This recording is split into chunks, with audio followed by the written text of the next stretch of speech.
What's up, everybody? Welcome back to the Pack a Day podcast. I'm your host, Andy Herman. You can follow me on Twitter at Andy Herman NFL. It is finally official. LeRoy Butler is headed to the Pro Football Hall of Fame. I am giddy with excitement about his inclusion in the Hall of Fame. There is nobody more deserving. He is the consummate Green Bay Packer. He is the consummate Hall of Famer, the consummate football player, everything that you would want in a Hall of Fame NFL player. LeRoy Butler has in spades, from his accolades to his All-Pros to his Super Bowl performance, all of it. This is far overdue. This is so well-deserved and sort of eerily reminiscent to Jerry Kramer, and not exactly apples to apples because Kramer had to wait even longer, but where you know that this player is more than deserving of being in the Hall of Fame, but it wasn't happening, and you start wondering, like, is this going to happen?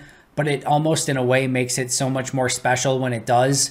That was the feeling I had when I saw and found out that Butler was in fact inducted. And man, you just couldn't ask for a player that's more deserving of this award. I'm so happy for him. I'm so happy for Pete Doherty, who has documented his career and who has presented him to the Hall of Fame committee and has done such a wonderful job doing so. It should not have taken the Hall of Fame committee this long to realize it. We could have the conversation about John Lynch getting in before him. It doesn't matter. He's going into Canton, Ohio, and the Pro Football Hall of Fame as one of the great NFL players of all time, exactly where he deserves to be. And I remember growing up watching Butler, and there's certain players, like, I love doing what I do now because I get to sit down and watch the tape of all these players and tell you, exactly who I think is doing well, exactly who I think isn't doing well, watch these college players as they prepare for the NFL draft and so on and so forth. And not everyone gets always the ability to, dive in that deep and figure out, okay, is this player doing well? Is this player not doing well? Those sort of things.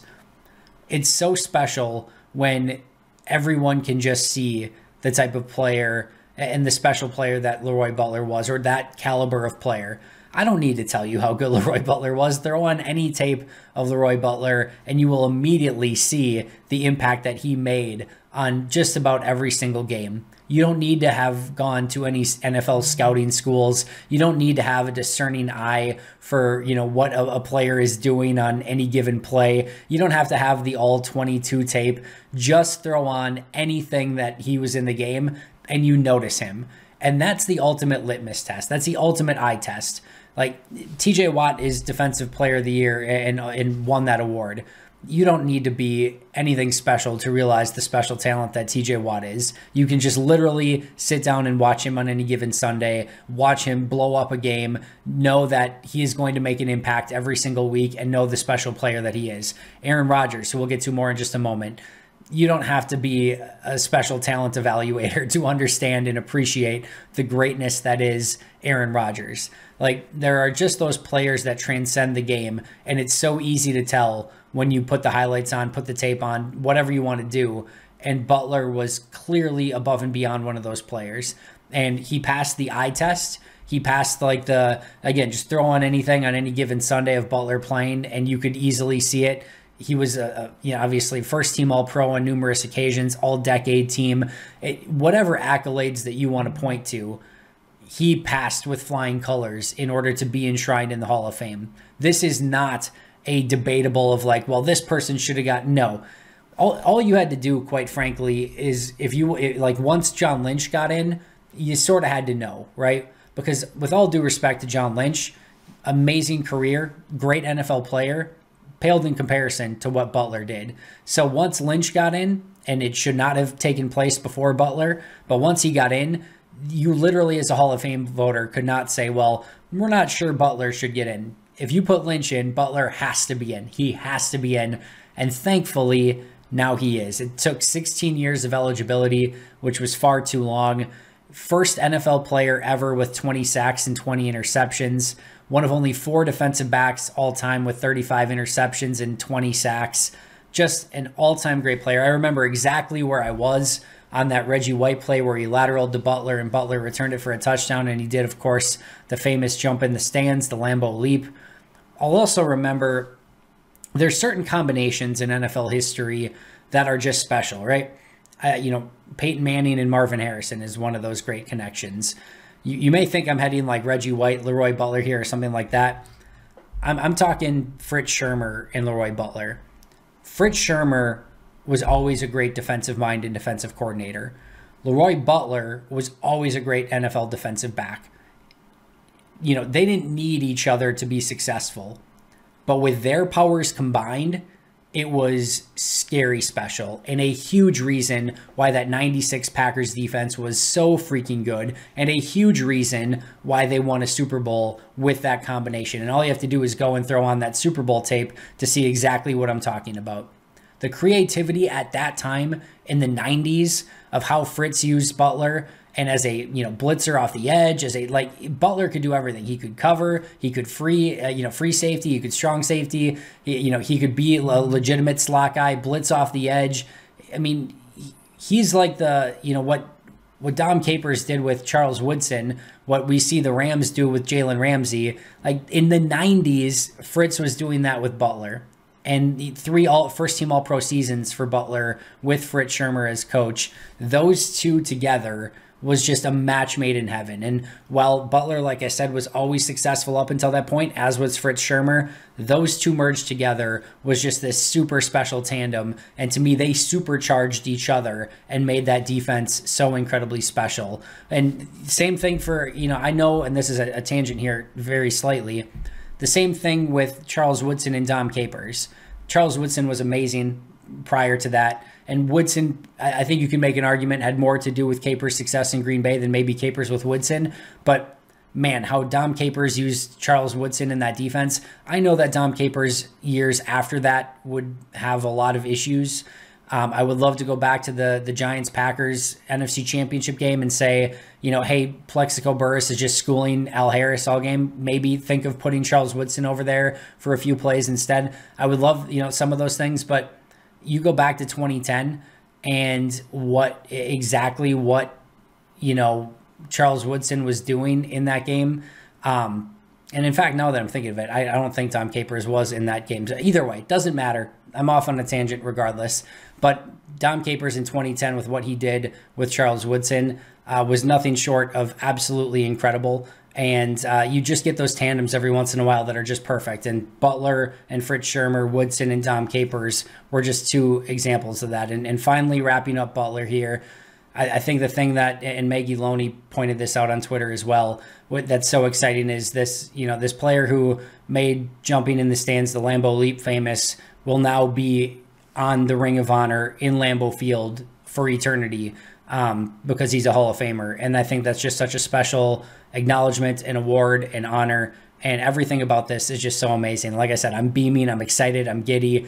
Enter any adjective there that you want. I couldn't be happier for Butler and his career and his accomplishments and being rewarded the way that he should have been a while ago, but finally is now as a Pro Football Hall of Famer. All right, now, of course, really quickly, the next on the list is Sterling Sharpe. And it's going to be, I think, a little bit tougher than the Jerry Kramer and LeRoy Butler candidacies because Sharpe's career was cut short. But, man, Sterling deserves to be there too. And maybe someday that'll get remedied. But he was a special player, and I think we can move on now to pushing for Sterling Sharpe because he's more than deserving to be a member of the Hall of Fame as well. Speaking of the awards, one other sort of one of note, Aaron Rodgers is a 4-time NFL MVP, second only to Peyton Manning with 5. Aaron Rodgers, as Mark Murphy said, is a complicated fellow, right? Or fella. I haven't seen eye to eye with Aaron Rodgers for some things this season. We don't need to get into all of that right now. As I've mentioned, even in some of the controversial episodes in the past, Aaron Rodgers has some beyond amazing qualities. And I think you see those come out in different ways. His philanthropy, whatever. It's late. It's 1:16 in the morning. So my apologies for flubbing a couple of these things here. But what he does off the field, I think even you see with the golf event he was at, hanging out with fans and, just meeting and greeting people, what he does with kids. Like I've said in the past, what he's done for childhood cancer. I've seen that up close and personally. There are moments where I vehemently disagree with Aaron Rodgers. There are moments where I get frustrated with his play on the field. There are moments where he is the most outstanding player I've ever seen with a football in his hands in NFL history.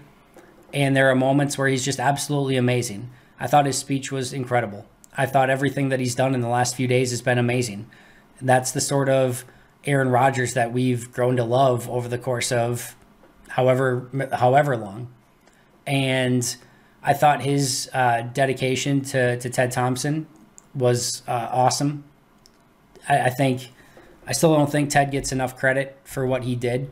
And whatever credit he does get, to me, it still isn't enough. And I thought that was a really cool moment to honor Ted, specifically at that time. I'll just leave it at that. I thought his speech was fantastic. I thought it was telling exactly where things are with the Packers, starting off by thanking Goody and Russ Ball and Matt LaFleur and the Packers organization. I thought it was a super classy speech, and I think it goes to show you how much time has healed that relationship over the course of the last year. Never in a million years. If you told me after that press conference where he blasted everyone not quite a year ago, but right before training camp, if you would have told me that we would have been here in February where he's thanking the Packers organization and specifically shouting out Russ Ball and Brian Gutekunst, I would have said there's no way. There's absolutely no way. And it just goes to show you where that relationship is at.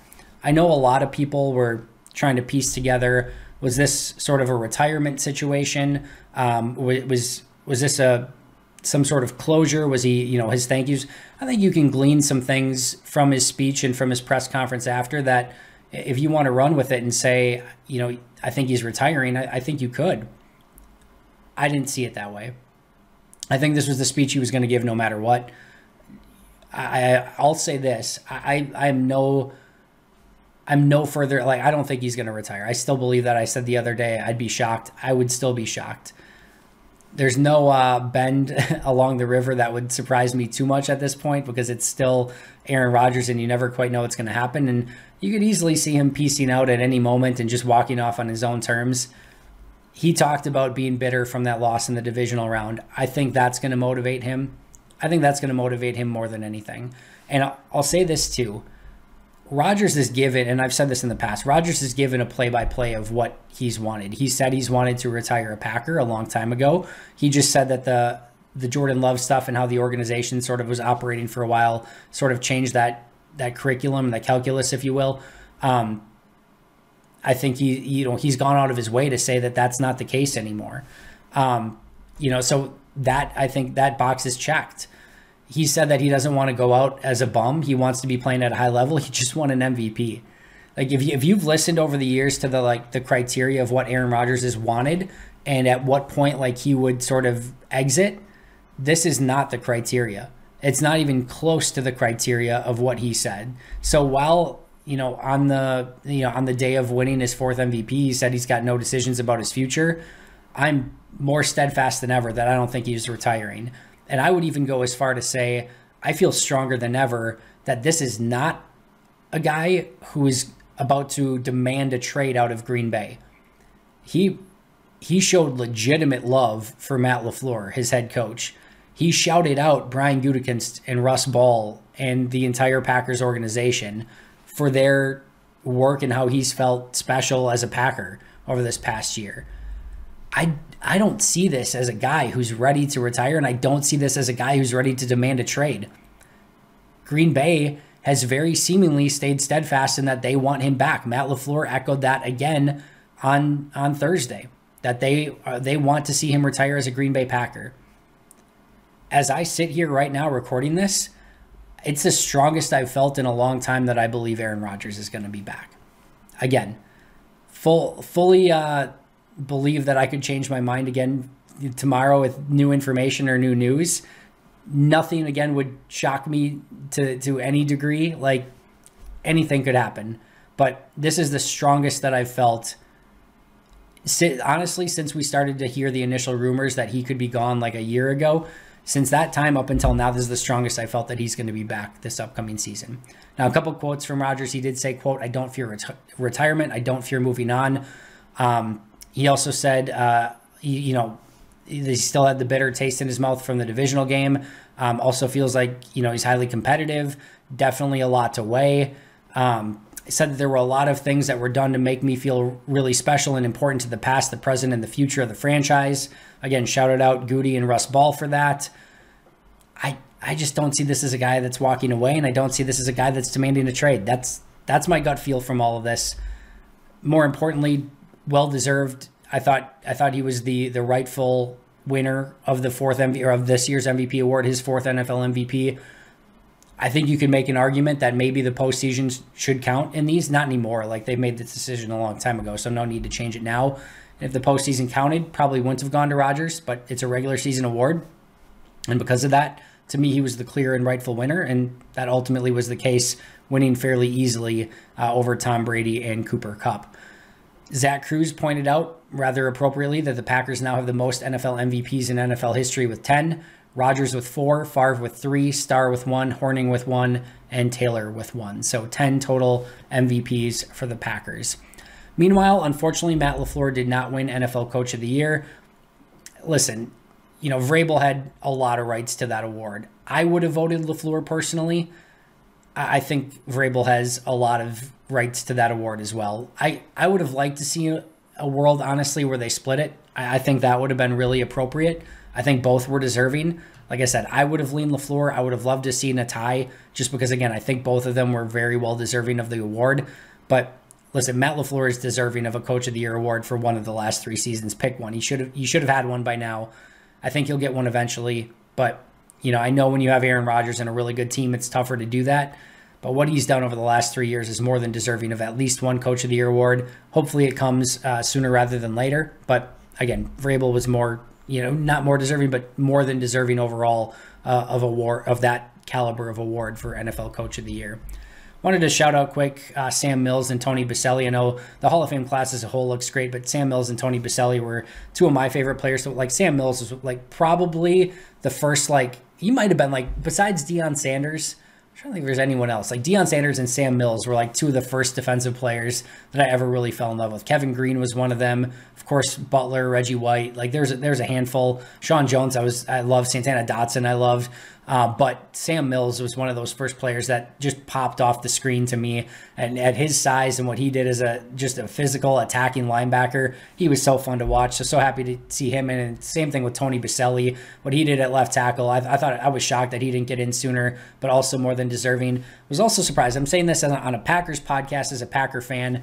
Surprised and semi-disappointed Devin Hester didn't get in. I know there was the Packer take of if Hester gets in before Butler, yeah, you can make that argument, but both should have gotten in. Butler should have been in a long time ago. Hester should have been in this time. In my opinion, when you're the greatest of all time at anything in NFL history at this point, I don't care what it is, greatest kicker, if you can prove that you're the greatest long snapper of all time, to me, you're a first ballot Hall of Famer. I don't know how you go about proving that, but if someone can prove it, I'm more than happy to give a first ballot Hall of Famer to the best long snapper of all time. If you're the greatest of anything, I don't care what it is. If you're the greatest NFL referee of all time, if you're the greatest, replay official, I don't care. If you're the greatest at anything at this point, with how long the NFL has been in business and how long this has been going on, if you're the greatest at anything, you should be a first ballot Hall of Famer. Devin Hester is the GOAT returner of all time. It's not close. He is that guy. He should have been a first ballot Hall of Famer. Disappointed he didn't get in. Hopeful that he'll get in eventually. I know you can make the argument of well, how many snaps does a special teamer get?